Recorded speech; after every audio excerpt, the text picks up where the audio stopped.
आज अपन चालू कर रहे हैं chapter labour costing.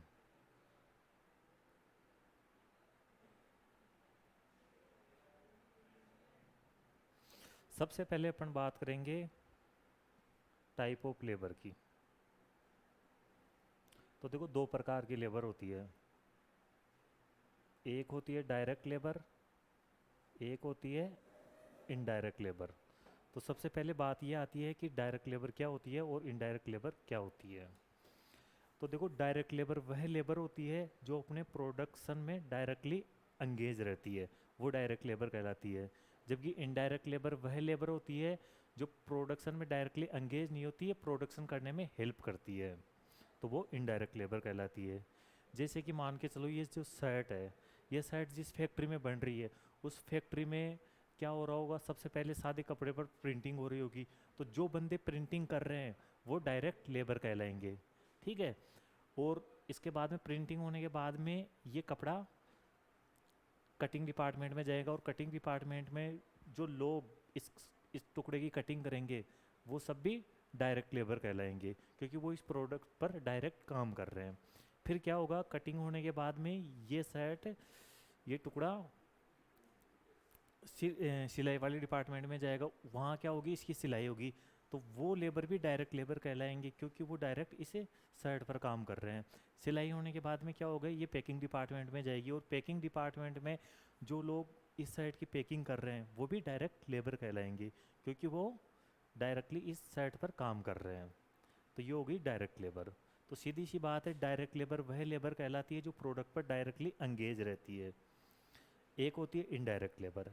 Indirect labour वह लेबर होती है जो प्रोडक्ट पर डायरेक्टली काम नहीं करती है, प्रोडक्ट बनाने में हेल्प करती है, वो सब इनडायरेक्ट लेबर कहलाती है।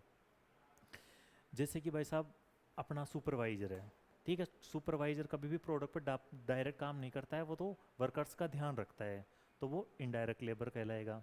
ऐसे ही जो बाहर गेट पर चौकीदार बैठा है, वो प्रोडक्ट पर डायरेक्टली काम नहीं करता, वो भी इनडायरेक्ट लेबर कहलाएगा।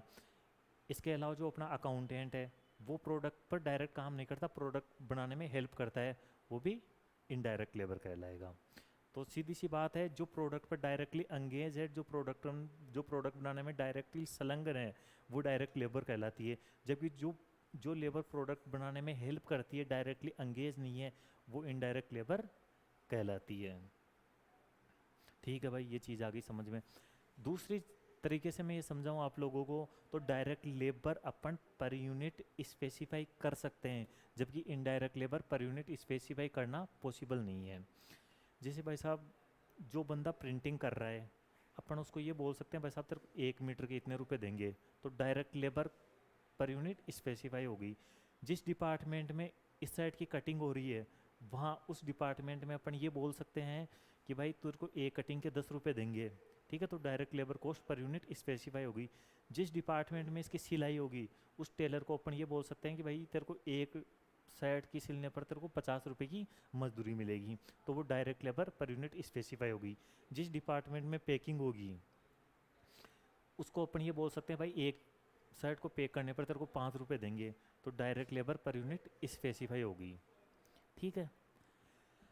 जबकि इनडायरेक्ट लेबर, अब बस आप ये नहीं बता सकते जो चौकीदार है उसको 1 यूनिट, चौकीदार की जो सैलरी है वो 1 यूनिट पर कितनी पड़ी, सुपरवाइजर की सैलरी अपन ये नहीं बता सकते कि 1 यूनिट पर कितनी पड़ी, जो अकाउंटेंट है उसकी सैलरी ये नहीं बता सकते कि 1 यूनिट पर कितनी पड़ी। ठीक है। तो ये होगी डायरेक्ट लेबर और इनडायरेक्ट लेबर की बात। अब इस चैप्टर में अपन बात करेंगे डायरेक्ट लेबर की। इनडायरेक्ट लेबर की बात अपन करेंगे ओवरहेड वाले चैप्टर में। इस चैप्टर में केवल अपन डायरेक्ट लेबर की बात करेंगे, क्योंकि इनडायरेक्ट लेबर ओवरहेड का पार्ट होता है, इसकी बात अपन ओवरहेड वाले चैप्टर में करेंगे। ठीक है। अब इसमें अपन सबसे पहले टॉपिक स्टार्ट करेंगे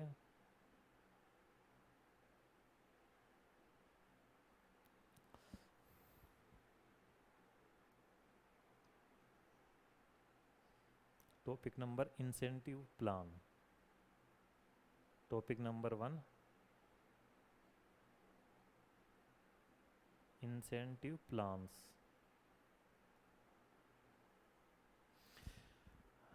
देखो भाई, अगर आपके एग्ज़ाम में 10 अटेम्प्ट में क्वेश्चन आते हैं डायरेक्ट लेबर के, तो ऐसे मान लो 8 अटेम्प्ट में इसी टॉपिक का क्वेश्चन आता है। यह आपके डायरेक्ट लेबर का सबसे इम्पोर्टेंट टॉपिक है। Incentive plan. अब बात ये आती है कि इंसेंटिव प्लान होता क्या है। तो देखो होता क्या है, अपना जो वर्कर है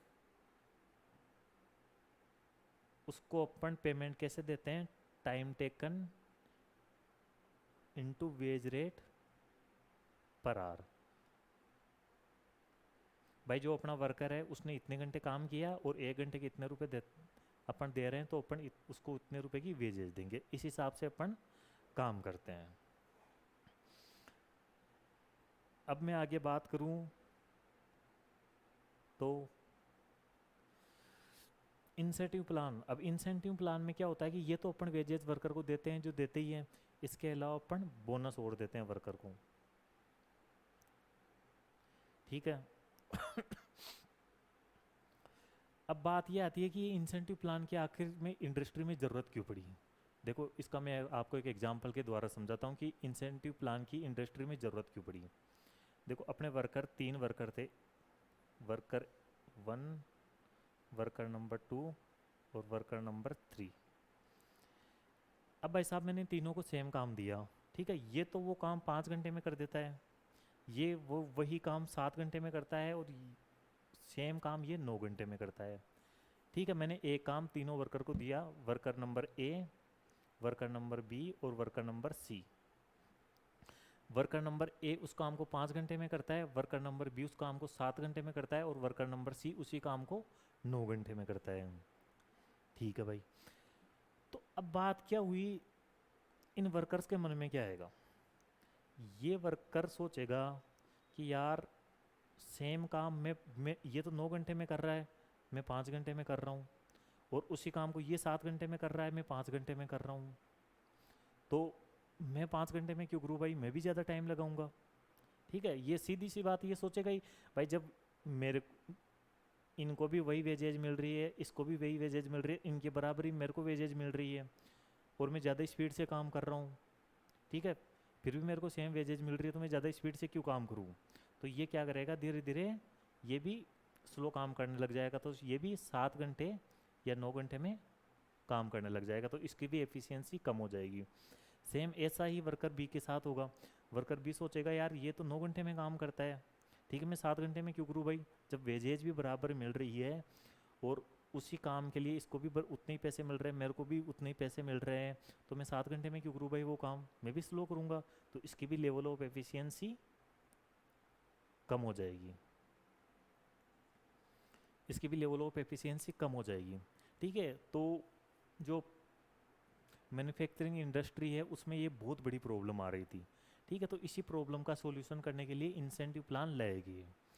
अब इंसेंटिव प्लान में क्या होने लगा भाई, कि ये 5 घंटे में काम करता है, ठीक है। तो हमने इनको बोला कि भाई एक काम करो, जो जितनी जल्दी काम करेगा ना उसको उतना ही ज़्यादा बोनस मिलेगा, ठीक है। जैसे मैंने इन तीनों को बोल दिया कि भाई साहब ये काम 10 घंटे में हो जाना चाहिए, और ये 5 घंटे में कर रहे हैं, तो मैं इसको 5 घंटे का बोनस दे दूंगा, ठीक है। ये 7 घंटे में कर रहा है तो मैं इसको 3 घंटे का बोनस दे दूंगा, ठीक है। ये 9 घंटे में कर रहा है तो मैं इसको 1 घंटे का बोनस दे दूंगा। तो सीधी सी बात है, अब इनको जो टाइम सेव कर रहे हैं इसके लिए इनको बोनस मिल रहा है, तो इससे क्या होगा कि जो वर्कर ए है ये भी वैसा धीरे धीरे अपनी प्रोडक्टिविटी बढ़ाएगा, अपनी प्रोडक्टिविटी बढ़ाएगा। ये तो वैसे भी सही काम, सही एफिशिएंसी पर काम कर रहा था, लेकिन ये जो दो वर्कर है ना ये मोटिवेट होंगे, यार एक काम करते हैं अपन भी तेज़ स्पीड से काम करते हैं, जिससे कि अपन काम जल्दी करें, जिससे कि अपन को बोनस मिले। तो धीरे धीरे 7 घंटे में जो काम कर रहा है ये क्या सोचेगा कि यार मैं भी ये काम 5 घंटे या 6 घंटे में करने की कोशिश करूँ, ठीक है, ताकि मेरे को बोनस मिल सके। ये है वर्कर सी है, ये 9 घंटे में काम कर रहा है, तो ये भी क्या सोचेगा कि यार मैं इस काम को 8 घंटे, 7 घंटे, 6 घंटे या 5 घंटे में करने की कोशिश करूँ, ठीक है, जिससे मेरे को भी बोनस मिल सके। तो ये अपनी जो जो अपना प्लान था, अपना प्लान क्या था भाई, इन दोनों की प्रोडक्टिविटी को बढ़ाना, ठीक है, वो अपना सफल हो जाएगा। इस वजह से ये इंसेंटिव प्लान लाएगी।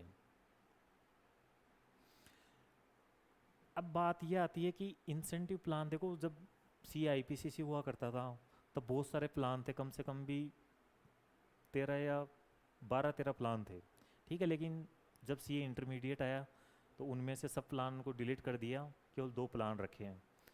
एक प्लान है हाल से प्लान,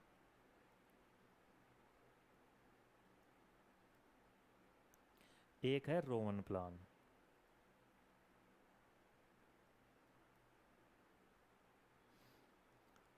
अब हाल से प्लान क्या बोलता है? हाल से प्लान बोलता है भाई time taken into veg rate per our, कि वर्कर जितने घंटे काम कर रहा है, ठीक है, और वेज रेट पर आवर के हिसाब से उसको सैलरी दे दो। इसके अलावा उसको बोनस दो। बोनस कितना दोगे आप?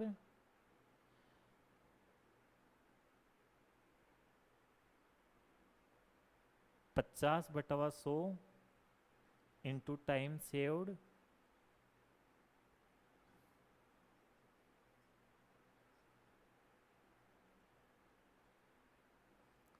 Into wage rate per our, veg rate per our, ठीक है। हाल से प्लान क्या बोलता है भाई, जो वर्कर जितने घंटे काम करता है, मान के चलो ये 8 घंटे काम करता है,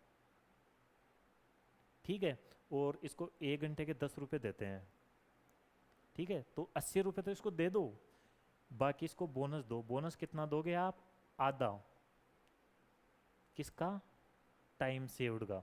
मान के चलो इसको अपन ने बोला था कि भाई साहब ये काम तेरे को 12 घंटे में करना है, ठीक है, जबकि इसने 8 घंटे में कर दिया, तो इसने 4 घंटे बचा लिए, तो 4 घंटे की जो वेजेज है वो 40 रुपये बनी, ठीक है, तो 40 का आधा 20 रुपये इसको अपन बोनस दे देंगे, तो 80 + 20 100 रुपये इसकी वेजेज हो जाएगी, ठीक है। ये तो हो गया हाल से प्लान। अब एक होता है रोवन प्लान, रोवन प्लान, ठीक है। रोवन प्लान में अपन को केवल इतना सा करना है, time taken into veg rate per our तो अपने पास आई जाएगी, ठीक है। वही टाइम सेव इसमें लेना है, ठीक है, और वेज रेट पर आवर लेनी है अपन को। अब उसमें 50/100 है, तो इसमें अपन को लेना है time taken divided by time allowed, ठीक है। तो ये फॉर्मूला कैसे काम करेगा अपना? 8 × 10, 80 रुपये तो इसको देने ही देने हैं, ठीक है, जबकि इसको बोनस कितना देंगे अपन? टाइम सेव कितना किया इसने? 4 घंटे इंटू 10, किस रेशो में देंगे? Time taken divided by time allowed. 40 का 80%, 832, 32 रुपये, ठीक है। 80 और 32 कितने हो गए? 112 रुपये, ठीक है। इसकी सैलरी मिलेगी इसको 112 रुपये की, ठीक है। इस हिसाब से ये इंसेंटिव प्लान काम करते हैं।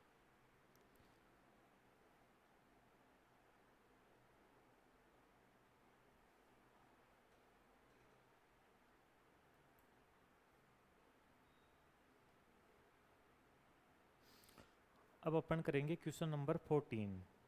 तो देखो क्वेश्चन नंबर 14 की यदि अपन बात करें तो क्वेश्चन नंबर 14 बोल रहा है calculate the earning of worker under Halsey system and the relevant data is as below.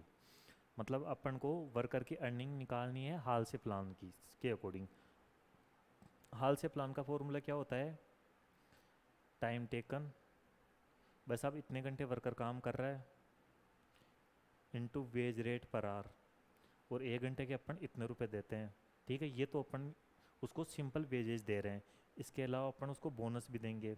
Bonus कितना देंगे उसको? आधा। किसका?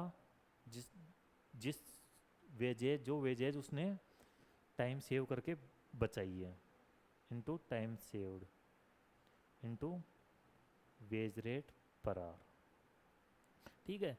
भाई जो टाइम सेव की जो वेजेज बनती है ना, उसके आधे के बराबर इसको अपन बोनस दे देंगे। तो देखो इसने जो काम किया है वो किया है 6 घंटे, और 1 घंटे के अपन इसको देते हैं 6 रुपये, ठीक है। और 50% कर देंगे, 8 घंटे अलाउ था इसको और 6 घंटे में इसने काम कर दिया, ठीक है, तो इसने 2 घंटे बचा लिए और वेज रेट पर आवर कितनी है, 6 रुपये। तो 6 दूनी 12, 12 का आधा 6 और 36 से 42 रुपये, देखो इसकी सैलरी आ गई, ठीक है। इसका नेक्स्ट एग्जाम्पल अपन देखेंगे इलेस्ट्रेशन 15, ठीक है, सेम एग्जाम्पल है, इसमें रोन प्लान लगाना है। तो रोन प्लान का क्या फॉर्मूला बताया था मैंने, time taken into veg rate per our plus bonus कितना है, time taken divided by time allowed into time saved into veg rate per our, ठीक है। टाइम टेकन, इसने 6 घंटे काम किया है, 1 घंटे के अपन इसको 6 रुपये दे रहे हैं, तो 36 रुपये तो इसकी वेजेज हो गई, प्लस उसको बोनस अपन कितना देंगे, 6 घंटे का टाइम टेकन है, टाइम अलाउड 8 घंटे का है, 2 घंटे का इसने टाइम सेव किया है और 1 घंटे की वेजेज 6 रुपये है, ठीक है। तो अपन कैलकुलेट करेंगे 12 इंटू 6 डिवाइडेड बाई 8, 9 रुपये का बोनस हो गया इसका, तो इसकी वेजेज कितनी हो जाएगी, 45 रुपीज़ की, ठीक है, 45 रुपये की इसकी वेजेज हो जाएगी।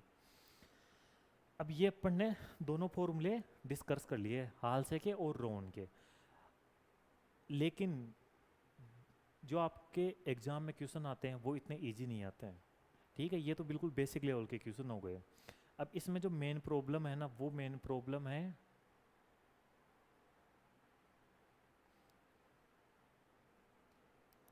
टाइम अलाउड निकालना। ये जो टाइम अलाउड है ये निकालना इसमें सबसे मेन प्रॉब्लम है, ठीक है। बाकी अगर अपने पास टाइम अलाउड आ जाता है, टाइम टेकन आता है, वेज रेट पर यूनिट अपन को दी हुई होती है, तो हाल से और रोन प्लान लगा के अपन को वेजेज निकालना कोई ज़्यादा बड़ी मुश्किल वाली बात नहीं है। सबसे जो मेन प्रॉब्लम है ना वो है टाइम अलाउड निकालना, कि अपन टाइम अलाउड कैसे निकालते हैं, ठीक है भाई, अपन इसके बारे में डिस्कशन करते हैं। तो देखो इसका दूसरा नाम अपन ये बोल सकते हैं स्टैंडर्ड टाइम, इसको टाइम अलाउड बोलो, ये इसको स्टैंडर्ड टाइम बोलो, एक ही बात है, ठीक है। अब स्टैंडर्ड टाइम या टाइम अलाउड का मतलब क्या होता है भाई, जो इसका मतलब ये होता है जो काम मैंने वर्कर को दिया, ठीक है, वो काम एक नॉर्मल वर्कर कितने घंटे में करना चाहिए, ये टाइम अलाउड होता है। भाई साहब मैंने, जो मेरा वर्कर है, ठीक है, जो मेरे डिपार्टमेंट में, जो कटिंग डिपार्टमेंट में वर्कर काम कर रहे हैं, उनको 100 मीटर मैंने कपड़ा छापने के लिए दिया, ठीक है, तो 100 मीटर कपड़ा कितने घंटे में छपना चाहिए, ठीक है, वो कहलाता है टाइम अलाउड, ठीक है। जो वर्कर मेरे कटिंग डिपार्टमेंट में काम कर रहे हैं उनको मैंने कपड़ा काटने के लिए दिया, तो 100 टुकड़े कितने घंटे में एक नॉर्मल वर्कर को काटने चाहिए, वो कहलाता है टाइम अलाउड, ठीक है।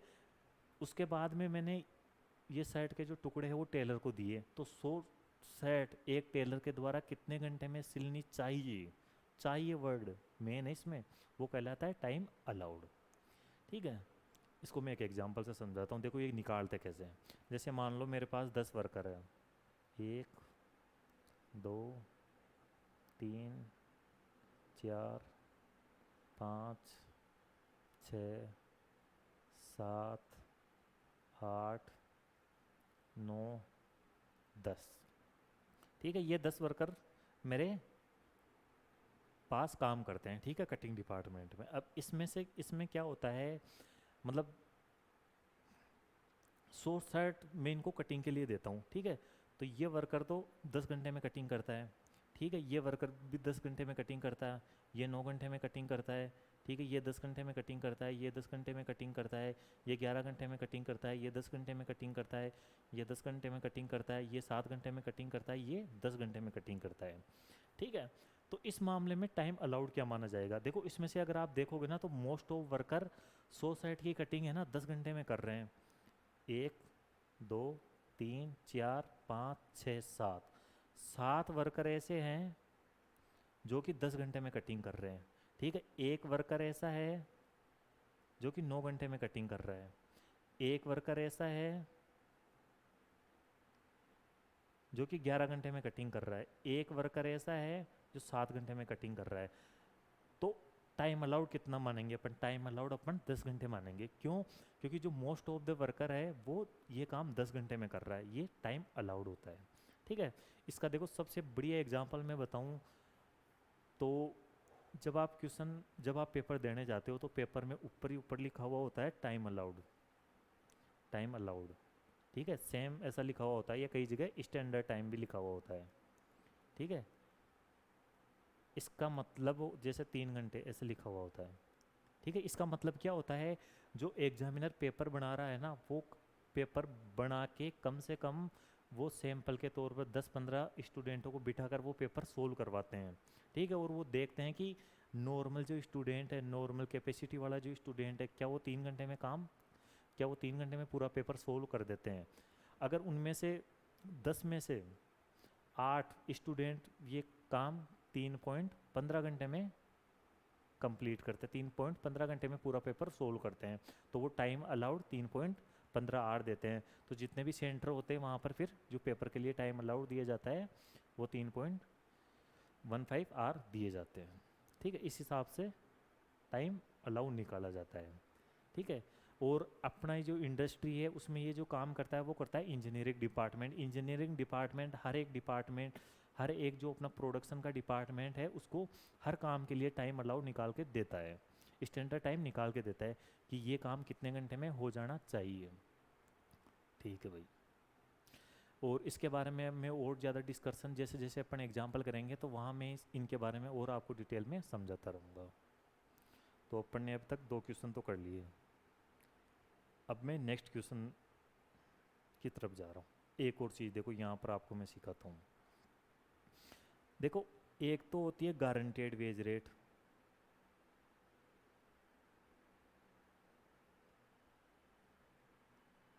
एक तो होती है गारंटेड वेज रेट। मान के चलो ये है 10 रुपये। गारंटेड वेज रेट का मतलब क्या होता है कि भाई साहब इतने रुपए तो 1 घंटे के आपको देने ही देने हैं। ठीक है, दूसरी होती है इफेक्टिव वेज रेट।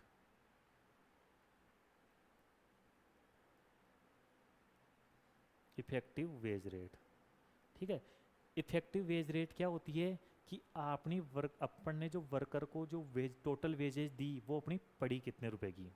ठीक है, जैसे मान के चलो इस एग्जांपल में अपनी गारंटेड वेज रेट तो थी 6 रुपये।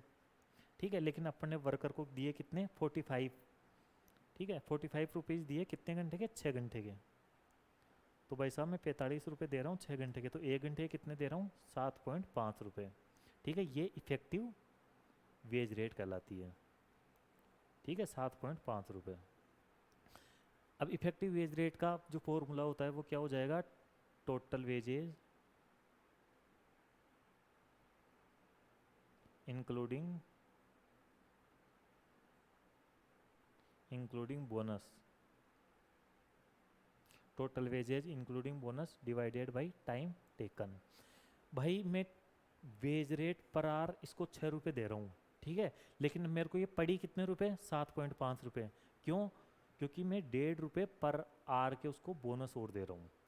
ठीक है, तो नेक्स्ट जो मैं क्वेश्चन लेने जा रहा हूँ वो इसी से रिलेटेड है।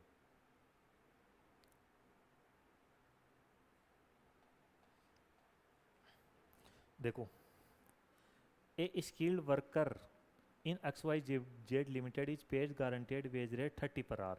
एक स्किल्ड वर्कर है XYZ लिमिटेड में जिसको मैं गारंटेड वेज रेट 30 रुपये पर आवर दे रहा हूँ। मैं इस वर्कर को 30 रुपये पर आवर तो दे ही रहा हूँ। ठीक है, वो तो अपन ने इसको गारंटी दे रखी है भाई इतने तो तेरे को मिलेंगे ही मिलेंगे। Standard time per unit for particular product is 4 hour, जबकि एक यूनिट बनाने के लिए जो टाइम अलाउड है ना वो 4 घंटे हैं। देखो टाइम अलाउड अपने पास आ गया, यहाँ लिख लेते हैं इसको। टाइम अलाउड अपने पास आ गया 4 आवर। ठीक है, वेज रेट पर यूनिट अपने पास है 30 रुपये।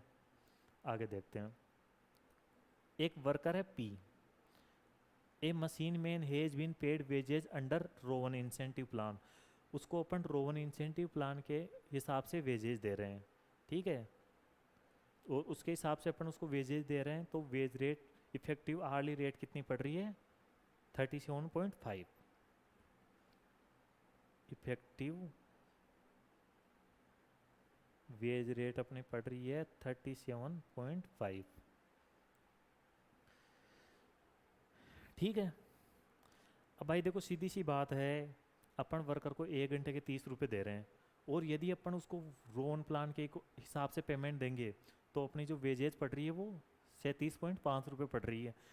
तो जो 7.5 रुपये पर आवर के है ना, वो अपन उसको बोनस दे रहे हैं, सीधा सा अपन को यहाँ से पता चल रहा है वो पर्टिकुलर प्रोडक्ट, ठीक है। अब एग्जामिनर अपन से क्या जाता है, रिक्वायर्ड है what would have been total earning, आपकी टोटल अर्निंग क्या होगी, एंड इफेक्टिव आर्ली रेट, और इफेक्टिव आर्ली रेट क्या होगी, had he been put on Halsey scheme, यदि अपन वर्कर को हाल से स्कीम के हिसाब से पेमेंट दे तो आपकी टोटल वेजेज कितनी होगी और effective wage rate per our कितनी होगी। देखो भाई अपन को वेज रेट पर आवर पता है, टाइम अलाउ है, यदि अपने पास टाइम टेकन आ जाए ना, ठीक है, तो उससे अपन टाइम सेव निकाल देंगे, ठीक है, तो अपने पास सारी चीज़ें आ जाएगी, और इन सब फिगर्स को अपन फॉर्मूला में डाल देंगे तो अपने पास वेजेज आ जाएगी हाल से प्लान के हिसाब से। अब यहाँ जो मेन प्रॉब्लम है ना वो है टाइम टेकन निकालना। टाइम टेकन अपन कैसे निकाले, सोचो। तो अगर मैं ध्यान से देखूंगा तो मेरे को इस क्वेश्चन में एक हिंट दे रखा है, इफेक्टिव आर्ली रेट 37.5, यदि अपन रोमन इंसेंटिव प्लान के हिसाब से पेमेंट निकालते हैं तो, ठीक है। यदि आप रोमन प्लान के हिसाब से आप इफेक्टिव वेज रेट निकालते हैं ना तो वो 37.5 है, ठीक है। तो सीधी सी बात है अपन रोन प्लान लगा लेते हैं, ठीक है, और रोन प्लान में के हिसाब से अपन टाइम टेकन निकालने की कोशिश करते हैं, ठीक है। फिर अपने पास टाइम टेकन आ जाएगा, टाइम अलाउड है, उससे टाइम सेव आ जाएगा, फिर हाल से प्लान लगा के अपन वेजेस निकाल लेंगे, ठीक है भाई। अब रोन प्लान का फॉर्मूला लगाते हैं। देखो रोन प्लान का फॉर्मूला क्या होता है, यहाँ कर देता हूँ। सबसे पहले अपन टाइम टेकन निकाल लेते हैं, calculation of time taken,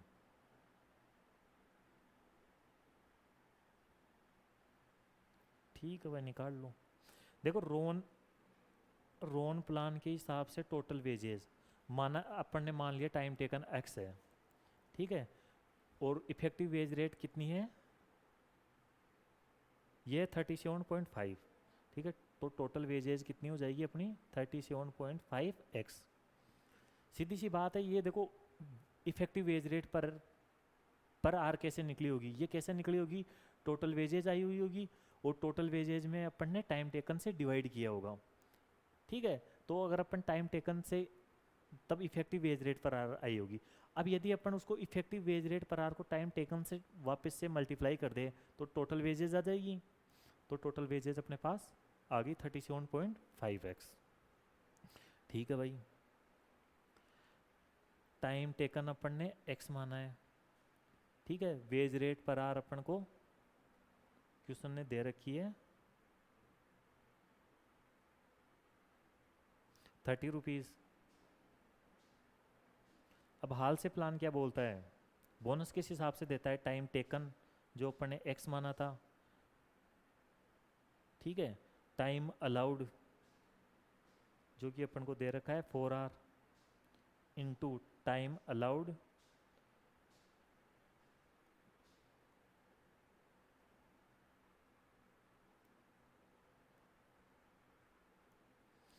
time allowed अपन को है 4 आवर का, ठीक है, टाइम टेकन है x, तो अपने पास टाइम सेव आ गया, into veg rate per our से इसको मल्टीप्लाई कर देंगे तो अपने पास बोनस आ जाएगा,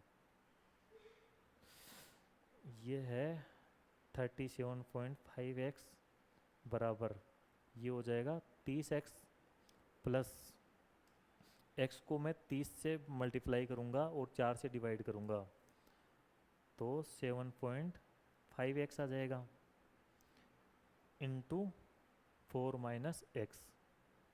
ठीक है भाई, ये हो जाएगा 37.5x बराबर 30x प्लस 7.5 को मैं 4 से डिवाइड मल्टीप्लाई करूँगा तो ये हो जाएगा 30x।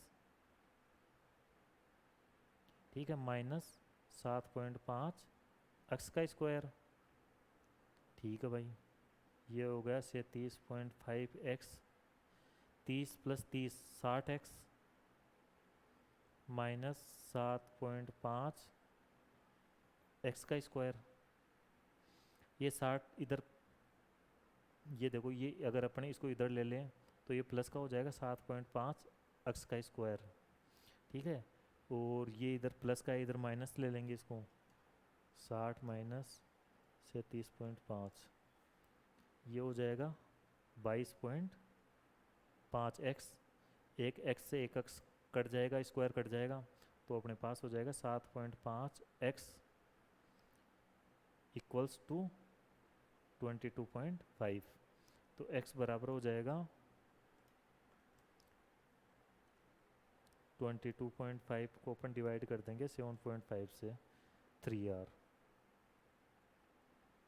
ये भाई मेरे पास आ गया टाइम सेव, टाइम टेकन आ गया। ठीक है, अपन ने रोन प्लान लगा के टाइम टेकन निकाल लिया। ये भाई मेरे पास टाइम टेकन आ गया 30r, 3r। ठीक है, तो अपने पास टाइम सेव हो जाएगा 1r। ठीक है, अब अपन को क्वेश्चन ने क्या बोला था कि आपको हाल से प्लान लगाना है और हाल से प्लान लगा के आपको टोटल अर्निंग निकालनी है और इफेक्टिव अर्निंग पर आर निकालनी है। ठीक है भाई, अभी निकाल देते हैं। हाल से प्लान का जो फॉर्मूला होता है वो क्या होता है, टाइम टेकन 3 घंटे, वेज रेट पर आर 30 रुपये प्लस 50% किसका, time saved into veg rate per are का। तो 15 90 105 रुपये आ गए, टोटल अर्निंग आ गई 105 रुपये की। ठीक है, तो पहला क्वेश्चन अपन को, क्वेश्चन ने अपन को पहली चीज़ पूछी थी कि टोटल अर्निंग निकालो, वो मैंने निकाल ली। दूसरी चीज़ क्वेश्चन ने अपन को पूछी थी इफेक्टिव आर्ली रेट निकालो। ठीक है, तो भाई मैं 105 रुपये दे रहा हूँ। ठीक है, कितने घंटे के, 3 घंटे के, तो 1 घंटे के कितने रुपए दे रहा हूँ मैं, 35 रुपीज़।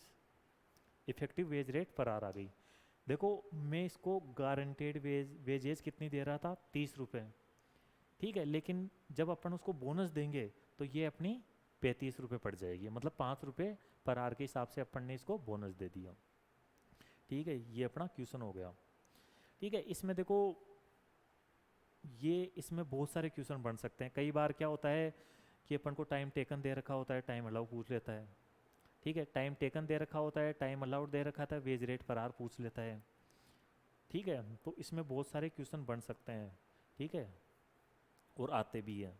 सबसे ज़्यादा जो प्रोबेबिलिटी आने की है वो इसी प्रकार के क्वेश्चन की रहती है जिसमें कोई जानकारी मिस कर रखी हो। ठीक है, अब अपन नेक्स्ट क्वेश्चन देखते हैं।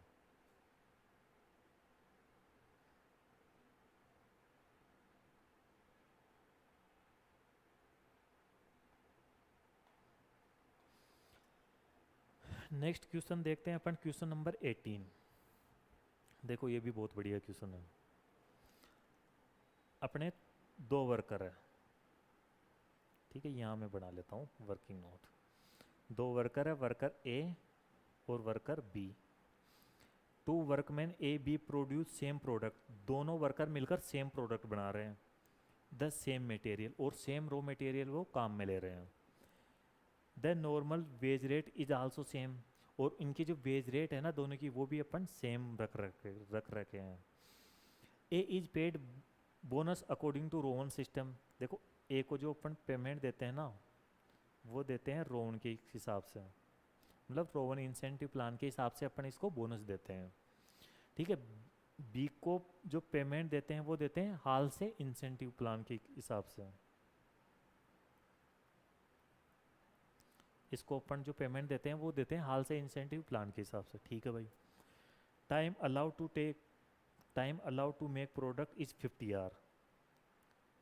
देखो टाइम अलाउड है 50 घंटे, 50 घंटे। भाई देखो सीधी सी बात है, दोनों को सेम रॉ मटेरियल दे रहे हैं, सेम प्रोडक्ट बनाने के लिए दे रहे हैं, तो दोनों के लिए जो टाइम अलाउड होगा वो भी सेम ही होगा, ठीक है भाई। जबकि A take 30 hour while B take 40 hour complete the product. A इस काम को 30 घंटे में कर देता है जबकि बी इस काम को 40 घंटे में करता है, ठीक है। तो अपने पास टाइम सेव हो गया, ए ने भाई साहब अपने 20 घंटे बचा लिए और बी ने 10 घंटे बचा लिए, ठीक है। फैक्ट्री ओवरहेड रेट 5 पर मेन आवर। जो फैक्ट्री की ओवरहेड रेट है वो 5 रुपये पर मेन आवर है। तो अगर मैं फैक्ट्री ओवरहेड की बात करूं तो अपन 1 घंटे की जो फैक्ट्री ओवरहेड की कॉस्ट आती है वो 5 रुपये आती है।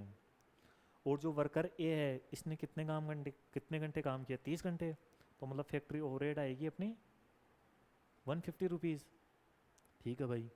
जो वर्कर बी है उसने काम किए 40 घंटे और 1 घंटे की जो फैक्ट्री ओवरहेड की का खर्चा आता है मेरा है 5 रुपये का, तो फैक्ट्री ओवरहेड आ जाएगा 200 रुपये, ठीक है भाई। इसके अलावा क्वेश्चन अपन को आके क्या देख रहे थे, factory cost of product A and B इस प्रकार है। जो फैक्ट्री कॉस्ट है, जो अपनी फैक्ट्री कॉस्ट है वर्कर ए की तो है 3490 रुपये की और वर्कर बी की है 3600 रुपये की, ठीक है। ये अपने पास फैक्ट्री कॉस्ट आ गई। अब क्वेश्चन अपन से क्या जानना चाह रहा है, compute the normal rate of wages. भाई साहब आपको guaranteed wage rate per our निकाल के देनी है, ठीक है भाई। Compute the cost of material, ठीक है। आपने ये जो प्रोडक्ट बना कर दिया है वर्कर ने, इसकी मटेरियल की कॉस्ट कितने रुपए की आ रही है वो भी निकाल कर दो। प्रिपेयर ए स्टेटमेंट, एक ऐसा स्टेटमेंट बनाओ जो कि कंपेयर करता हो फैक्ट्री कॉस्ट को, ठीक है। दोनों वर्कर ने जो टोटल फैक्ट्री कॉस्ट लगाई है, ठीक है, मतलब कि इस प्रोडक्ट में फैक्ट्री कॉस्ट में, अब देखो यहाँ समझने वाली बात यह है कि फैक्ट्री कॉस्ट का मतलब क्या होता है। फैक्ट्री कॉस्ट का मतलब होता है direct material, direct labour, direct expenses. इन तीनों को यदि अपन जोड़ देते हैं तो अपने पास आ जाती है प्राइम कॉस्ट, ठीक है। और प्राइम कॉस्ट में यदि मैं फैक्ट्री ओवरहेड ऐड कर देता हूँ, ठीक है, तो मेरे पास आ जाती है फैक्ट्री कॉस्ट। तो भाई क्वेश्चन अपन से ये जानना चाह रहा है कि दोनों वर्कर ने ये जो टोटल कॉस्ट लगाई है ना, direct material, direct labour, direct expenses, factory overhead, ये चारों जो कॉस्ट लगाई है, ठीक है, चारों को मिलाकर अपन क्या बोल सकते हैं, फैक्ट्री कॉस्ट। उसका कंपेरेटिव स्टेटमेंट निकाल के बताओ कि वर्कर ए ने कितना डायरेक्ट मटेरियल लगाया, बी ने कितना लगाया, वर्कर ए ने कितना डायरेक्ट लेबर लगाया, वर्कर बी ने कितना डायरेक्ट लेबर लगाया। देखो डायरेक्ट एक्सपेंसेस है नहीं तो अपन इसको इग्नोर कर देंगे। वर्कर ए ने कितना फैक्ट्री ओवरहेड लगाया, वर्कर बी ने कितना फैक्ट्री ओवरहेड लगाया, ये अपन को कैलकुलेट करके बतानी है, ठीक है भाई, बता देंगे, इसमें कोई बड़ी बड़ी बात नहीं है। देखो ये क्वेश्चन इजी हो जाता, ठीक है, अगर इसमें अपन को वेज रेट पर आवर दे रखी होती तो इस क्वेश्चन में ज़्यादा अपन को माथापच्ची नहीं करनी पड़ती।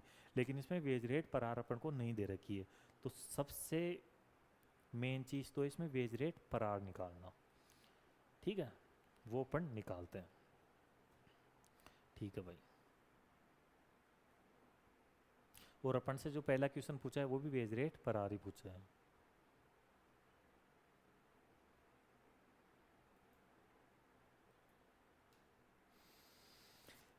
देखो इसको कैसे निकालेंगे अपन,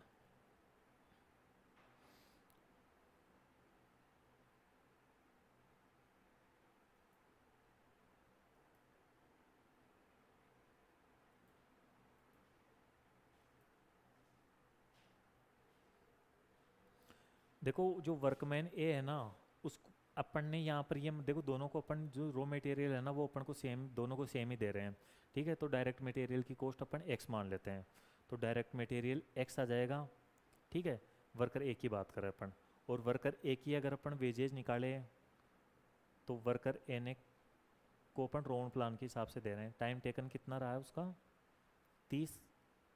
अब वेज रेट पर आर तो अपन को निकालनी है, तो वेज रेट पर आर में वाई मान लेता हूँ, वाई प्लस टाइम टेकन है अपना 30, टाइम अलाउड कितना है 50, टाइम सेव्ड कितना है 20 into wage rate per hour Y.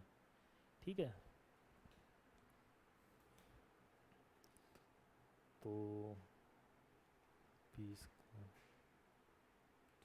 30 divided by 50, 30 Y plus 12 Y. यदि मैं इसको बोल दूँ तो डायरेक्ट मटेरियल तो अपने पास x आ गया था, ये हो गया डायरेक्ट लेबर होगी 42 वाई। ठीक है, फैक्ट्री ओवरहेड अपन को दे रखा है 150। ठीक है, डायरेक्ट मटेरियल, डायरेक्ट वेजेज और फैक्ट्री ओवरहेड टोटल अपने पास फैक्ट्री कॉस्ट आ जाएगी, और फैक्ट्री कॉस्ट अपन को कितनी दे रखी है 3490। ठीक है, ये तो वर्कर एक्स की बात होगी। ठीक है, अगर मैं इसको इक्वेशन में डालूँ तो इक्वेशन क्या हो जाएगी x प्लस 42 वाई, ठीक है, प्लस 150 इक्वल्स टू 3490। भाई देखो, direct material, direct labour plus factory overhead क्या हो जाएगा, फैक्ट्री कॉस्ट, इसके बराबर हो जाएगी। अगर मैं इसको और आगे सॉल्यूशन करूँ इसका, तो x प्लस 42 वाई, ये 150 इधर चल जाएगा तो माइनस में हो जाएगा, तो 3490 माइनस 150, 3340, 3340, ये हो गई अपने पास इक्वेशन नंबर 1 बन गई। ठीक है, अब अपन इक्वेशन नंबर 2 बनाते हैं। ठीक है, वर्कर बी की, तो वर्कर देखो मटेरियल दोनों को अपन सेम दे रहे हैं, तो इसका भी डायरेक्ट मटेरियल x हो जाएगा। ठीक है, डायरेक्ट वेजेज अगर अपन इसकी निकाले तो भाई टाइम टेकन 40, टाइम टेकन है इसका 40, वेज रेट पर आर अपन ने वाई मानी थी। ठीक है, वेज रेट पर आर अपन ने वाई मानी थी, plus time taken divided by time allowed into time saved into wage rate per hour Y. ठीक है, तो 40 वाई प्लस सॉरी ये हाल से प्लान के हिसाब से दे रहे हैं, तो अपन को 50 बटाओ 100 हो जाएगा, तो यहाँ पर हो जाएगा 5 वाई। हाल से प्लान में अपन टाइम टेकन बटाओ टाइम अलाउड नहीं लेते हैं, 50 डिवाइडेड बाई 100 लेते हैं, मतलब 50%। तो डायरेक्ट मटेरियल x हो जाएगा। ठीक है, डायरेक्ट लेबर की यदि मैं बात करूँ तो ये हो जाएगा 45 वाई, फैक्ट्री ओवरहेड अपन ने निकाले रखा है 200, और ये किसके बराबर हो जाएगा 3600 के बराबर। ठीक है, देखो तो ये अपना आ जाएगा x direct material plus direct labour plus factory overhead अपनी हो जाएगी फैक्ट्री कॉस्ट के बराबर।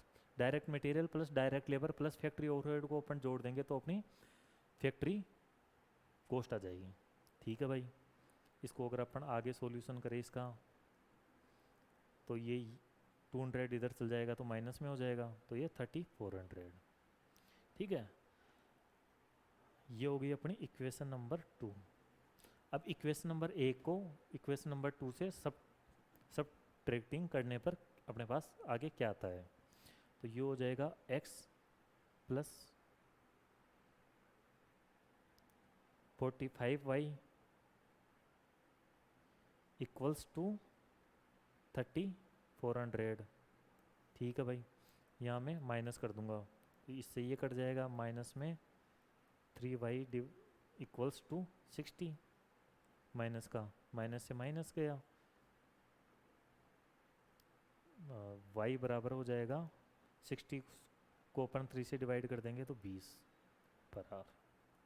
ये अपनी वेज रेट आ गई, अपनी वेज रेट पर आर कितनी आ गई 20 रुपये।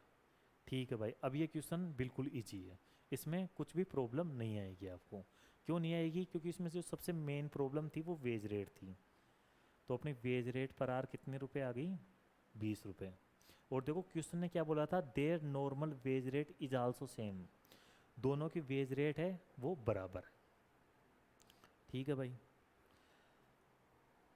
अब ये पहला क्वेश्चन तो अपना सोल्व हो गया कि वेज रेट पर आर पूछी थी। दूसरा क्वेश्चन इसने बोला है कि आपको कॉस्ट ऑफ मटेरियल निकालनी है।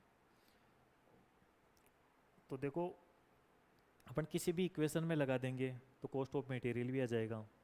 ठीक है, मान के चलो अपन इसको फर्स्ट इक्वेशन में लगा देते हैं। ठीक है, वेज रेट पर आर अपन को दे रखी है, इक्वेशन में भी अपन लगा के निकाल सकते हैं, या मैं देखो आपको एक सीधा तरीका बताता हूँ, उसके हिसाब से भी अपन इसको कर सकते हैं।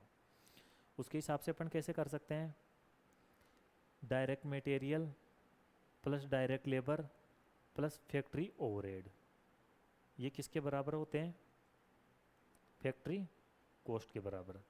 ठीक है, अब अपन सेकेंड वाले में देखें तो देखो फैक्ट्री ओ कॉस्ट कितने रुपए की आ रही थी, 3600 रुपये की। ठीक है, और फैक्ट्री ओवरहेड अपना कितने रुपए का था, ये था 200 रुपये का। ठीक है, अब डायरेक्ट लेबर तो अपन निकाल ही सकते हैं क्योंकि वेज रेट पर आर अपने पास है। तो भाई साहब वेज रेट पर आर है 20 रुपये, अभी अपन ने निकाली थी। ठीक है, इसको यहाँ कर देता हूँ मैं सोल्व, 20 रुपये पर आर वेज रेट है। ठीक है, इसका टाइम टेकन कितना है, 40। ठीक है, बोनस कितना देते हैं, हाल से प्लान है तो 50%, टाइम सेव्ड कितना आ जाएगा, 10 into wage rate per are 20, तो 200 100 100 800 900, अगर आप इसको कैलकुलेट करोगे तो ये 900 रुपये आ जाएगा। ठीक है, डायरेक्ट लेबर आ गई 900 रुपये। अब ऐसा बैलेंसिंग फिगर से अपना मटेरियल आ जाएगा, 900 प्लस 200 माइनस 3600, 2500 रुपये अपना डायरेक्ट मटेरियल आ गया। इसको आप इक्वेशन में अगर आप veg rate per R equation में लगाकर भी इसको निकाल सकते थे, लेकिन मैंने आपको ये तरीका बताया, दोनों में से किसी भी तरीके से आप कर सकते हो। भाई देखो सीधी सी बात है, मेरे direct material plus direct labour plus factory overhead ये होता है मेरे फैक्ट्री कॉस्ट के बराबर। ठीक है, फैक्ट्री कॉस्ट मेरे को दे रखी है। ठीक है, फैक्ट्री ओवरहेड मेरे को दे रखा है, और डायरेक्ट लेबर अब मैं निकाल सकता हूँ। कैसे निकाल सकता हूँ, क्योंकि मेरे को वेज रेट पर आर भी क्वेश्चन ने वो वेज रेट पर आर भी मैंने निकाल ली, और वेज रेट पर आर मैंने निकाल ली, बाकी टाइम अलाउ टाइम टेकन दे रखा था, हाल से प्लान अपन को लगाना था, तो टोटल वेजेज प्लस बोनस निकाल के टोटल वेजेज निकाल दी मैंने। ठीक है, और बैलेंसिंग फिगर से डायरेक्ट मटेरियल आ गया। ठीक है भाई, पहला और दूसरा क्वेश्चन हो गया।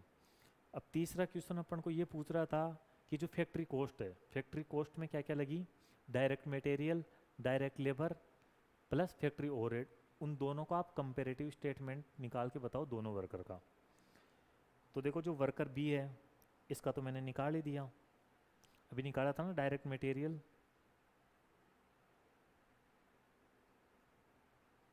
Direct material. ठीक है, डायरेक्ट लेबर मैंने 900 रुपये निकाल ही दी।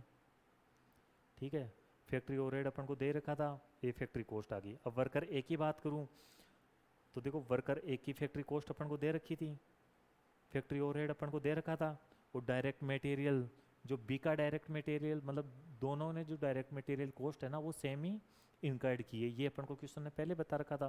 तो जो इसकी डायरेक्ट मटेरियल है वो इसकी डायरेक्ट मटेरियल बन गई, और ये 840 बैलेंसिंग फिगर से आ गया। ये मैंने दोनों का कंपेरेटिव स्टेटमेंट भी निकाल के बता दिया है। ठीक है भाई, ये क्वेश्चन भी हो गया सोल्व। देखो इस क्वेश्चन का यदि मैं दोबारा से एनालिसिस करूं तो अपने पास दो वर्कर हैं। ठीक है, वर्कर ए और वर्कर बी। वर्कर ए को अपन जो पेमेंट दे रहे हैं वो हाल से प्लान के हिसाब से दे रहे हैं, रोन प्लान के हिसाब से। वर्कर बी है उसको अपन पेमेंट दे रहे हैं हाल से प्लान के हिसाब से। जो वर्कर ए को जो टाइम लगता है वो 50 घंटे का है, और वर्कर बी को भी सेम ही लगता है, क्योंकि दोनों को अपन ने सेम ही टाइम अलाउड दिया है। टाइम टेकन, वर्कर ए ने वो काम 30 घंटे में कर दिया, जबकि वर्कर बी ने वो काम 40 घंटे में किया है। तो वर्कर ए ने 20 घंटे बचा लिए और वर्कर बी ने 10 घंटे बचा लिए। फैक्ट्री ओवरहेड अपन को पर आवर दे रखा था, पर आवर 5 रुपये। और देखो फैक्ट्री ओवरहेड हमेशा, देखो इसमें दे रखा था फैक्ट्री ओवरहेड 5 रुपये per man hour work, actual work, मतलब वर्कर ने जो एक्चुअल में काम किया है ना, उस पर एक्चुअल आवर वर्क पर 5 रुपये का फैक्ट्री ओवरहेड का खर्च आएगा। और देखो सीधी सी बात है, वैसे भी अगर आप दिमाग लगाओ तो हमेशा फैक्ट्री ओवरहेड जो आता है वो एक्चुअल आवर वर्क पर ही होता है। जो वेरिएबल फैक्ट्री ओवरहेड होता है वो एक्चुअल आवर वर्क पर ही होता है। कैसे भाई, देखो बिजली का खर्चा है, ठीक है, वो ओवरहेड का पार्ट होता है, ठीक है, वेरिएबल ओवरहेड का पार्ट होता है। तो सीधी सी बात है, अगर आप 4 घंटे काम करोगे तो 4 घंटे की बिजली लगेगी, 5 घंटे काम करोगे तो 5 रुपये की बिजली लगेगी, 6 घंटे काम करोगे तो 6 रुपये, 6 घंटे का बिजली का खर्चा आएगा। ठीक है भाई, इसके बाद में अपन को क्वेश्चन ने पूछा था, ये तो अपन ने डिटेल लिख ली थी। अब सीधी सी बात है, देखो फैक्ट्री ओवरहेड, फैक्ट्री कॉस्ट क्या होती है, direct material plus direct labour plus factory overhead को अपन जोड़ देते हैं तो फैक्ट्री कॉस्ट अपने पास आ जाती है। अब अपन को क्वेश्चन ने पूछा था कि भाई साहब डायरेक्ट वेजेज निकालो आप, ठीक है, normal wage rate per hour निकालो आप। तो मैंने डायरेक्ट मटेरियल एक्स मान लिया, wage rate per hour Y निकाल लिया, वाई मान लिया, ठीक है, इक्वेशन 1 बना ली, इक्वेशन नंबर 2 बना ली, ठीक है, इक्वेशन एक को 2 से सब ट्रेटिंग किया तो वेज रेट पर आर आ गई, ठीक है। अब वेज रेट पर आर आ गई अपने पास तो डायरेक्ट लेबर कॉस्ट भी आ जाएगी, सीधी सी बात है। अब डायरेक्ट लेबर कॉस्ट भी आ जाएगी, टोटल कैसे आएगी, क्योंकि अपन को टाइम अलाउड दे रखा था, टाइम टेकन दे रखा है, उससे अपन ने टाइम सेव निकाल लिया, ठीक है, और वेज रेट पर आर अपने पास आई गई तो वेजेज कॉस्ट भी आ गई अपने पास, फैक्ट्री ओवरहेड का खर्चा भी आ गया और फैक्ट्री कॉस्ट अपन को दे रखी थी तो बैलेंसिंग फिगर से अपन ने डायरेक्ट मटेरियल कॉस्ट निकाल ली, ठीक है। और फिर अपन को क्या करना था, दोनों का कंपैरेटिव स्टेटमेंट बनाना था, वो भी अपन ने बना लिया, ठीक है। ये भी बहुत अच्छा क्वेश्चन था। अब मैं आगे आपके साथ एक और क्वेश्चन देखने जा रहा हूँ।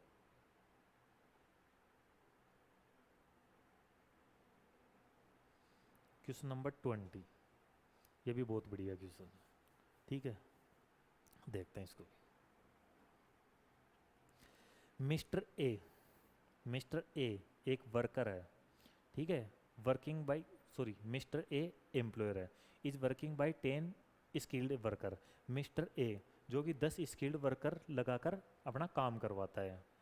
ही is considering to introduce of some incentive scheme, वो कुछ इंसेंटिव स्कीम इंट्रोड्यूस करना चाहता है, या तो हाल से स्कीम या रोवन स्कीम, ठीक है भाई। सीधी सी बात है, वर्कर्स को की प्रोडक्टिविटी बढ़ाने के लिए वह इंसेंटिव स्कीम अपनाना चाहता है, बढ़िया बात है। ऑफ वेजेज पेमेंट, किस लिए इंसेंटिव स्कीम अपनाना चाहता है, उनका पेमेंट को इंक्रीज करने के लिए। The labour productivity to cope up which increase demand of product by 25%, मतलब इसके मिस्टर ए है, इसके प्रोडक्ट की डिमांड अचानक मार्केट में 25% से बढ़ गई, ठीक है। तो सीधी सी बात है, इसकी डिमांड अचानक से बढ़ गई तो इस डिमांड को पूरी करने के लिए वह लेबर की प्रोडक्टिविटी बढ़ाना चाहता है। और सीधी सी बात है, यदि आप इंसेंटिव स्कीम अपनाते हो तो लेबर की प्रोडक्टिविटी बढ़ती है, ये चीज़ मैंने आपको ऊपर भी समझा रखी है, ठीक है भाई। If the proposed incentive scheme could bring about average 20% increase over the present earning of all worker, it could act sufficient incentive for them to produce more. He has accordingly give his assurance to worker, और अपन ने worker को बोल भी दिया है भाई आपकी जो वेजेज है वो अपन 20% से बढ़ा देंगे, ठीक है भाई।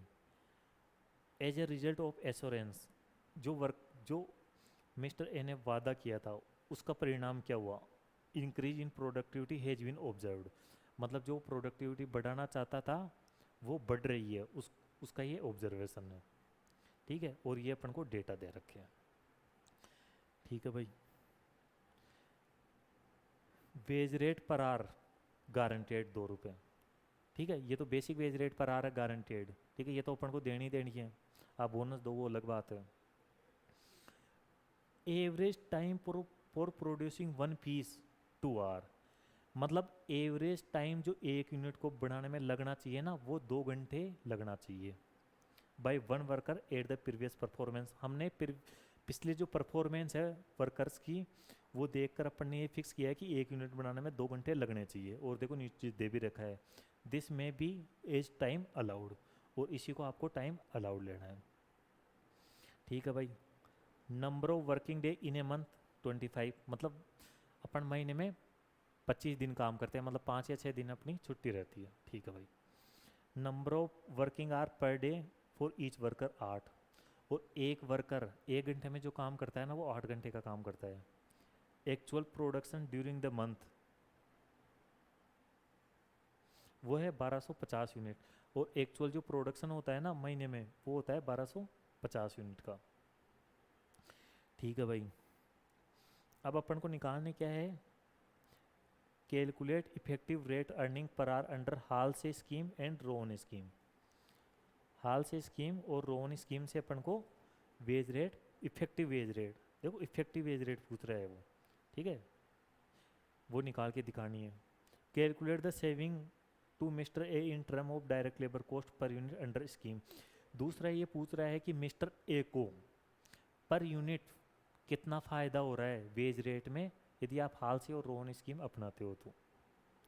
ठीक है भाई। Advice to Mister A about selection of scheme of fulfil his assurance, और मिस्टर ए को आप एडवाइस दो कि वो कौन सा प्लान अपनाए कि उसका जो वादा पूरा हो जाए। उसने वादा किया, कितना किया था कि मैं आपकी जो वेजेज है वो 20% से बढ़ा दूंगा यदि मेरी प्रोडक्टिविटी पूरी हो जाती है, और उसकी प्रोडक्टिविटी पूरी हो गई तो उसका जो वादा है वो उसको पूरा करना पड़ेगा। ठीक है भाई। देखो ये क्वेश्चन दिखने में सिंपल दिख रहा है, ठीक है, लेकिन इसमें कुछ चीज़ें हैं जो आपको समझने लायक है, उनमें थोड़ा आप ध्यान देना। मैं जो वर्ड बोलता हूँ उन पर थोड़ा आप ध्यान देना मैं क्या बोल रहा हूँ। ठीक है, बाकी इस क्वेश्चन में कोई ज़्यादा बड़ी प्रॉब्लम वाली बात नहीं है। देखो एक यूनिट बनाने में 2 घंटे लगने चाहिए, ये स्टैंडर्ड आ रहा है, एक यूनिट बनाने में 2 घंटे लगने चाहिए, और अपन ने यूनिट कितनी बनाई 1250, तो जो अपना टाइम अलाउड है वो कितने घंटे का है, 2500 घंटे का। ठीक है,